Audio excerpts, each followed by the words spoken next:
Oh, now it's going to be on Viagra intoxication this time. Yeah. But that was discovered in the Netherlands, David. I know. Yeah.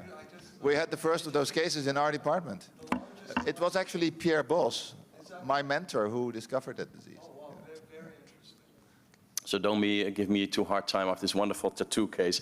I thought it was because the Dutch doctors are just smarter than everyone else, Renier, no? Whatever. Maybe that's true. So I want to present a 44-year-old man. He was actually referred by a peripheral ophthalmologist to the neurologist at our hospital, Amsterdam University Medical Center, because of a suspicion of optic neuritis, so not to the ophthalmologist. So this man had a vision loss since 2 weeks to 0.6 or 32, and it recently worsened despite oral prednisone to hand movements in 2 days, which is, of course, not too good. And the local ophthalmologist said there were no thinning change, no abnormalities of the retina. There was papilledema in both eyes. Previous medical history mentions aphasia with cerebral infarction in the context of atrial fibrillation. He received thrombolysis, he had a pacemaker, and the medication is listed here. So at that local hospital, the ophthalmologist started 1 gram of intravenous methylprednisolone for 3 days. And he also ordered the lumbar puncture anti-MOG and anti-aquaporin 4 because they were thinking about demyelinization.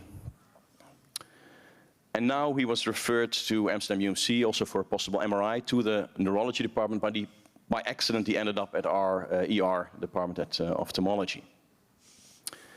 So what we saw was that the vision improved a lot, and the patient also said, well, it's going much better. The vision went up to 0.5. There was no papillary defect, subtle red color disturbance in the left eye, some vitreous cells in the left eye, and there was papilledema grade 1.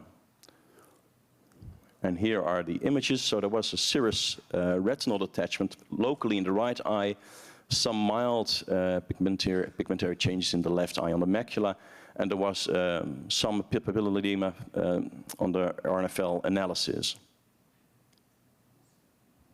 Any suggestions? Yeah, well, it's a good time for some input. Anyone from the audience who like to shout out something? Nobody? Somebody from the panel? Can we see the OCT again of the left eye? Uh-oh, David sees something. I don't like the ellipsoid. No. In the left eye, it looks disrupted, and as I say, whenever I see disrupted ellipsoid, I have a list of things, and the first thing I'm going to ask is his syphilis testing. Oh. Yeah, but apart from that, you've got the slight serous elevation on the right. You've got radial infrared, slightly radial infrared reflectance changes. Mm-hmm. So there's your differential of ellipsoid disruption includes a resolved serous detachment, even though the previous doctor said it was all normal, just flattened. Yeah. Then you're thinking what swollen disc and a serous detachment are resolved. But he's also got early onset cardiac disease that may or may not be relevant. And so then you're going down that differential. And they saw a neurologist, so things that would link the two would be things like pituitary lesion Cushing's that would give you both. Mm-hmm. But a neurologist would have excluded them, you hope, and they've had an MRI. Well, that's what we're going to. Okay. So this was the autofluorescence. So some pigmentary changes in the left eye and very mild pigmentary change in the right eye. Keep in mind, Adnan, that syphilis can cause optic neuritis as well. I'm not throwing the syphilis out. And the definitely needs to be excluded, but the SRF could be associated, contiguous with the optic neuritis. Excuse me? But what was your suggestion, Adnan? Maybe. Oh, so a resolved serous detachment can also give you kind of a pseudo pattern dystrophy appearance of where there is a differential. And then I said things that would link swollen disc to that would be Cushing's or something. He's also got early onset cardiac disease. However, the autofluorescence now looks a bit less like that. Well, it could fit with some chronicity of central serous that has resolved. So in this ER setting on day 1 at Amsterdam UMC, we said, okay, this might be optic neuropathy, papilledema, but the best corrective visual acuity is improving quite a lot with IV prednisone, right, to 0.4, which is important, I think. There was a broad differential diagnosis made up by the resident, ranging from papillitis to optic neuritis and neuromyelitis optica.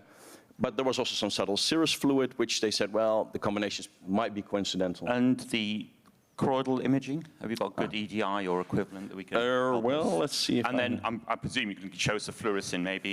Well, I don't see a lot of Pecci. It is not a good EDI.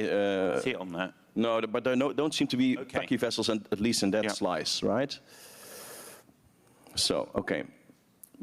Maybe a coincidental combination. So indeed, David, we did an extensive screening for causes of optic neuropathy, and because there were also some cells also for uveitis. We also wanted to do FFA-ICJ, I'm going to show you in a moment. And we discussed with neurology just on paper, and they said, well, it's probably not demyelinization. I'm not sure why they said it, but they said it more likely vasculitis. So we're also planning an MRI, but it takes time because there's a waiting list, as in many hospitals, I guess. And this was the visual field, so there was some decrease of sensitivity in the left eye, not very striking. And now probably it's going to give it away. So this was the FFA-ICJ done on the spectralis. In the right eye, you saw some papillary leakage. You did see some kind of focal leakage on FFA, but in my experience, such a well-demarcated area of ICGA below. In general, with a typical CSC, you see more diffuse leakage, and you don't see it in the late phase either.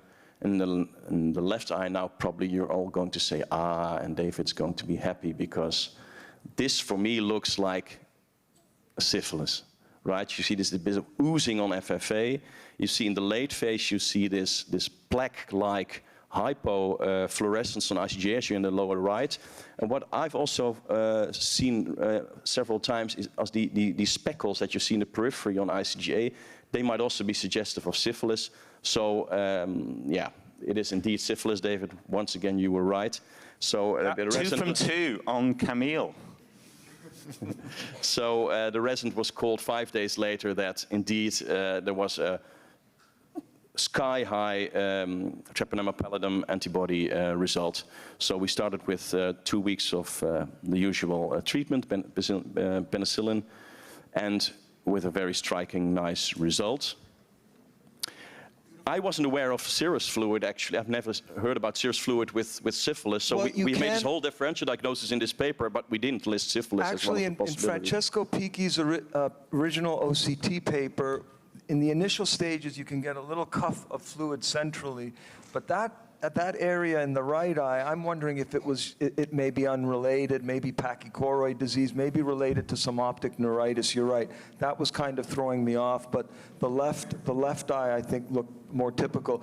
But when I saw the autofluorescence, then I really thought about syphilis, because we also published on the autofluorescent findings, and it almost looks like maybe there was a placoid lesion there where you're seeing all those areas of disruption of the RPE and kind of a circle around the fovea. So you're saying the ellipsoid zone loss already alludes to it, and I think the ICJ is very typical also, and the FFA. I learned that from you. I've never done ICGA on syphilis, but now I know what to look for. Thank you. Thank you. Great case, thank you. Thank you very much.